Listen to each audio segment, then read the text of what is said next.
Hello friends, എല്ലാവർക്കും ചെമ്പരൽ പൂവിൻ്റെ പുതിയൊരു വീഡിയോയിലേക്ക് സ്വാഗതം. അപ്പം നമ്മുടെ ചെമ്പരൽ പൂവ് വരാനിരിക്കുന്നൊരു ഭാഗത്തിൻ്റെ വീഡിയോ ആണ് ഞാൻ ഇടുന്നത്. നമ്മുടെ രേവതിനെ ഏത് സമയത്തും ചന്ദ്രയ്ക്ക് കുറ്റപ്പെടുത്തിയില്ലെങ്കിൽ ഒരു സമാധാനമില്ലല്ലേ.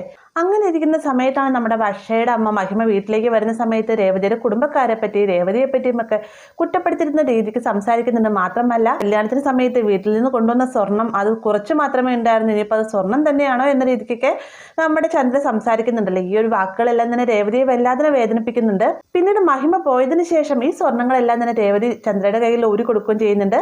അത് ചന്ദ്രയ്ക്ക് നല്ലൊരു തിരിച്ചടിയായിട്ട് തന്നെ കിട്ടുകയും ചെയ്യുന്നുണ്ട്. എന്നാൽ നമ്മുടെ സച്ചിക്കാകട്ടെ അതൊരു വലിയ സന്തോഷമാവാണ് കേട്ടോ. കാരണം നമ്മുടെ രേവതി പറയുന്നുണ്ട്, ഇനി ഞാൻ സ്വർണ്ണം ഇടുകയാണെങ്കിൽ തന്നെ എൻ്റെ സച്ചിയായിട്ട് മേടിച്ച് തന്നാൽ മാത്രമേ ഇടുകയുള്ളൂ എന്നൊക്കെ നമ്മുടെ രേവതി ശബ്ദം ചെയ്യുകയാണ്. അപ്പോൾ നിലവിൽ ഇതുവരെ നമ്മുടെ സച്ചി രേവതിക്ക് മേടിച്ച് കൊടുത്തിട്ടില്ല. അപ്പം ഇനി വരാൻ പോകുന്നൊരു ഭാഗത്തിൽ ഇങ്ങനെ ഒരു ഭാഗം ഉണ്ട് കേട്ടോ. അതായത് നമ്മുടെ സച്ചി ഒരു ചിട്ടി പിടിക്കുകയും ആ പൈസ കൊണ്ട് രേവതിക്ക് സ്വർണം മേടിച്ച് കൊടുക്കുകയും ചെയ്യുന്നുണ്ട്. വീട്ടിലേക്ക് വന്നതിന് ശേഷം എല്ലാവരോടുമായിട്ട് താൻ സ്വർണം മേടിച്ച കാര്യം പറയുന്ന സമയത്ത് ചന്ദ്ര പറയുകയാണ്, പിന്നെ ഇത്ര ആഘോഷത്തിന് കൊട്ടി പറയാനായിട്ട് 3-4 കിലോ സ്വർണ്ണമല്ലേ മേടിച്ചുകൊണ്ട് വന്നിരിക്കുന്നതെന്നൊക്കെ പറയുമ്പോഴത്തേക്ക് രവി പറയുകയാണ്, സ്വർണത്തിന്റെ പേരിൽ സ്നേഹം വളക്കുന്ന സ്വഭാവം നിന്ന് നിർത്തണം ചന്ദ്രേ. അതൊരു ചെറിയ പൊന്നാണെങ്കിൽ പോലും രേവതിക്ക് അത് വലിയ സന്തോഷമായിരിക്കും എന്നൊക്കെ പറയുകയാണ്. രേവതിക്ക് സച്ചി സ്വർണം മേടിച്ചുകൊണ്ട് വന്നതിൽ നമ്മുടെ ശ്രീകാന്തിനും വർഷയ്ക്കും ഭയങ്കര സന്തോഷമാവുന്നുണ്ട് കേട്ടോ.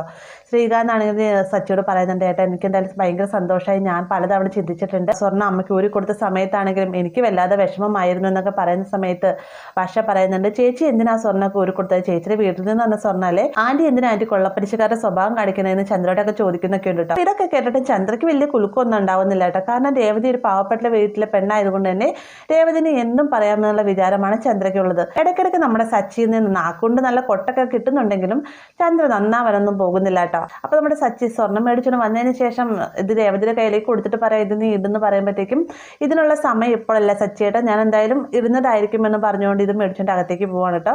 സച്ചിനെ പിന്നാലെ ചെല്ലും ചെയ്യട്ടോ. റൂമിലേക്ക് ചെന്നതിന് ശേഷം രേവതിയായിട്ട് സച്ചി ചോദിക്കുന്നുണ്ട്, നീ എന്താ സ്വർണ്ണം ഇടാത്തതെന്ന് ചോദിക്കുമ്പോഴത്തേക്കും ഇത് ഞാൻ ഇടും സച്ചിയേട്ട, പക്ഷെ അതിൻ്റെതായ രീതിയിൽ ചടങ്ങുകൾ പ്രകാരം മാത്രമായിരിക്കും ഇടുന്നത്, സച്ചിനൊരു സർപ്രൈസുമായിരിക്കും എന്ന് പറയാണ്ടാണ്. പിറ്റേ ദിവസം രാവിലെ രേവതി സച്ചിയും കൂട്ടിക്കൊണ്ട് പോവാണ് കേട്ടോ. സച്ചി എങ്ങോട്ടേക്കാണ് പോകുന്നതെന്ന് ചോദിക്കുന്നുണ്ടെങ്കിൽ രേവതി പ്രത്യേകിച്ച് മറുപടി ഒന്നും പറയുന്നില്ല.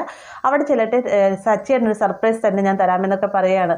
അങ്ങനെ അവർ ചെന്നെത്തുന്നത് നമ്മുടെ രേവതിയുടെ അമ്മ പൂമാല കെട്ടുന്ന അമ്പലമല്ലേ, ആ അമ്പലത്തിലേക്കാണ്. ഈ ഒരു സമയത്ത് സച്ചി ചോദിക്കുന്നുണ്ട്, ഓഹോ അമ്മയെ കാണാനാണെങ്കിൽ നിനക്ക് എന്നോട് പറയാൻ പാടില്ലായിരുന്നു, ഇത് ഇത്ര വലിയ സർപ്രൈസ് ആയി വെക്കേണ്ട കാര്യം ഉണ്ടായിരുന്നു എന്നൊക്കെ ചോദിച്ചിട്ടാണ് ചെല്ലുന്നത്. അപ്പം അമ്മയ്ക്ക് രേണുവിനൊക്കെ സച്ചി രേവതിക്ക് സ്വർണ്ണം മേടിച്ചു കൊടുത്തതിന് സന്തോഷമാണുള്ള ആ ഒരു സ്നേഹം അവർ പ്രകടിപ്പിക്കുകയും ചെയ്യുന്നുണ്ട് കേട്ടോ.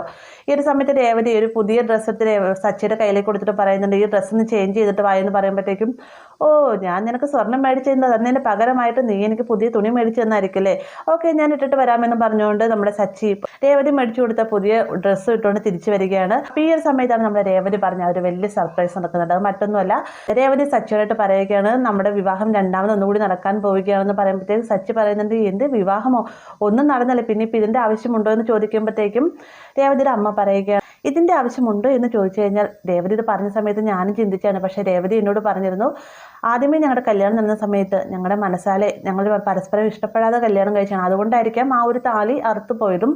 എന്നാൽ ഇപ്പം ഞാൻ സച്ചിയായിട്ടും ഞങ്ങളെക്കാൾ അധികം പരസ്പരം സ്നേഹിക്കുന്നുണ്ട്, ഞങ്ങളുടെ ബന്ധം എന്ന് ദൃഢമായിരിക്കും എന്നൊക്കെ പറഞ്ഞു എന്ന് പറയുമ്പോഴത്തേക്കും സച്ചി പറയുകയാണ്, ശരിയാണ്, ഞങ്ങൾ കല്യാണം കഴിക്കുന്ന സമയത്ത് പരസ്പരം ഇഷ്ടമല്ലായിരുന്നു, എന്തിനും മുഖത്തോട് മുഖം പോലും ഞങ്ങൾ നോക്കിയിരുന്നില്ല, പക്ഷേ ഇപ്പോൾ ഞങ്ങൾ പരസ്പരം ഒരുപാട് സ്നേഹിക്കുന്നു, പിരിയാൻ പറ്റാത്തവരെന്നൊക്കെ നമ്മുടെ സച്ചി പറയുകയൊക്കെ ചെയ്യുന്നുണ്ട്. അങ്ങനെ നമ്മുടെ രേവതിയുടെ കഴുത്തിൽ വീണ്ടും സച്ചി താലി ചാർത്തുകയും പരസ്പരം മാല കഴുത്തിൽ ചാർത്തുകയൊക്കെ ചെയ്യുന്നുണ്ട്.